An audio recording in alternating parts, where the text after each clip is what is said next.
আসসালামু আলাইকুম। আমি Akib Ahmed saint Joseph higher secondary school থেকে এসএসসি এবং এইচএসসি পাশ করেছি। পোস্টার, ওয়েবসাইট, ক্যাম্পাস প্রেজেন্টেশন, বন্ধুদের কাছ থেকে আমি বিওয়াইএলসি লিডারশিপ কোর্স সম্পর্কে জানতে পেরেছি। 2 মাসের লিডারশিপ প্রোগ্রাম সাফল্যের সাথে শেষ করবার পর 6 অক্টোবর বিওয়াইএলসি তৃতীয় প্রোগ্রামের জন্য বাছাই প্রক্রিয়া শুরু করে। প্রায় 600 জন আবেদনকারীর মধ্যে যাচাই বাছাইয়ের পর আমাদের 140 জনকে institute of business administration, university of ঢাকাতে একটি লিখিত পরীক্ষার জন্য আমন্ত্রণ জানানো হয়। লিখিত পরীক্ষার ঠিক এক সপ্তাহ পর আমাদের 65 জনকে একটি অ্যাসেসমেন্টের জন্য সিলেক্ট করা হয়। অ্যাসেসমেন্টে গ্রুপ এক্সারসাইজ ও 3টি ভিন্ন ভিন্ন বোর্ডে পার্সোনাল ইন্টারভিউ নেওয়া হয়। শেষ পর্যন্ত আমরা 42 জন বিবিএলডি 2009 প্রোগ্রাম এর জন্য নির্বাচিত হই, সমান 14 জন করে বাংলা, ইংরেজি ও মাদ্রাসা মাধ্যম থেকে। এই প্রোগ্রামে অংশগ্রহণের জন্য আমরা ব্রিটিশ হাইকমিশন ঢাকা থেকে একটি বিশেষ স্কলারশিপ লাভ করি। বিওয়াইএলসি এর পেছনের কথা ও উদ্দেশ্য সম্পর্কে আমরা আরও ভালোভাবে জানতে পারি 5 ডিসেম্বর 2009-এ বিবিএলডি 3 প্রোগ্রামের উদ্বোধনী অনুষ্ঠানে। বিওয়াইএলসি এর প্রেসিডেন্ট ইজাজ আহমেদ অনুষ্ঠানে সভাপতিত্ব করেন।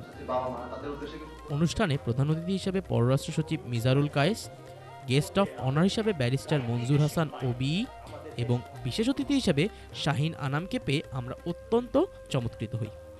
চলুন আমরা তাদের কাছ থেকে কিছু শুনে আসি। আজকে আমি মাদ্রাসায় পাঠ করি, আমি মাদ্রাসার বৃত্তে আছি, আমি বাংলা স্কুলের বৃত্তে আছি, আমি ইংরেজি স্কুলের বৃত্তে আছি। আমরা তাহলে বিওয়াইএলসির বৃত্ত বানাবো, যার মধ্যে 3 জন কিন্তু ঢুকে গেছে। তারপরে বিওয়াইএলসির বাইরের মধ্যে আমরা একটা বৃত্ত বানাবো, সবাইকে নেব। বৃত্ত বাড়তে থাকবে, বাড়তে থাকবে, ক্রমান্বয়ে বাড়তে থাকবে। 22 বছর বিদেশে থাকার পর after 22 years we decided to come back. আমাদের ফিরে যেতে হবে এবং ফিরে গিয়ে যদি দেশের জন্য কিছু করতে পারি। অনেক কিছু পেয়েছি দেশ থেকে আমরা, lot of investment that has gone into us, কিন্তু হোয়াট ইজ দ্য রিটার্ন? আমরা কি ফিরিয়ে দিব দেশকে? It has given you ideas and concepts about what, যেটা আমার সবচেয়ে সুন্দর লেগেছে ওদের ভিশনে, that is thoughts on inclusiveness, on tolerance and justice. তাদের অনুপ্রেরণাদায়ী বক্তব্যের পর আমরা অধীর আগ্রহে অপেক্ষা করছিলাম বিয়াম ফাউন্ডেশনে আমাদের প্রথম ক্লাসের জন্য। সাকিব এরপরে আপনাদেরকে আমাদের কোর্স সম্পর্কে বিস্তারিতভাবে বলবে। Thank you, Akif. Hi, everyone. My name is Sakib Said, and I completed my international baccalaureate at the International School of Dhaka. A student, and I will take you through our leadership journey at BYLC. The 3 components of our program are building bridges, leadership training, and community service.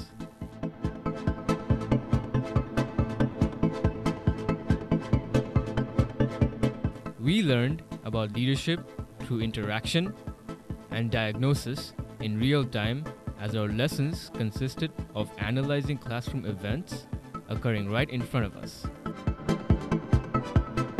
This unique methodology enabled us to learn that real leadership is not about climbing to a position of authority. Rather, real leadership is an activity that helps improve the human condition.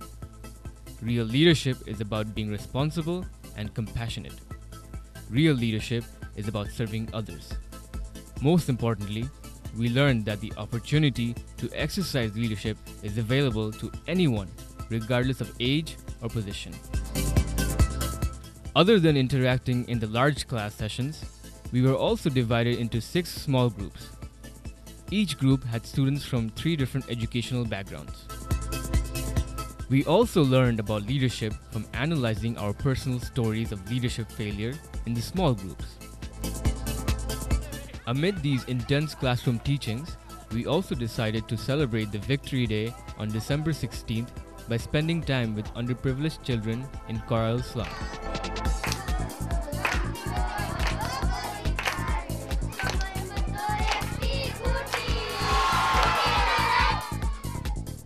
Shortly after that, we had an art competition through which we were asked to demonstrate our understanding of leadership.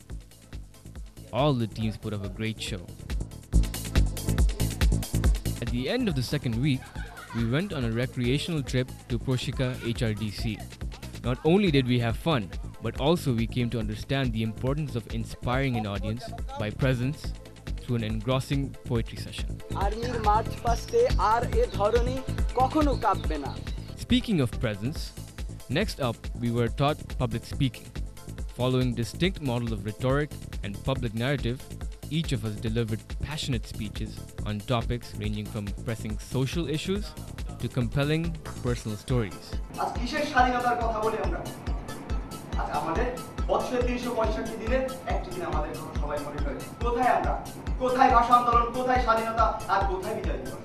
কোথায় তাদের বক্তৃতা? কোথায় বাস্তব? আকাশ পাতাল ব্যবধান।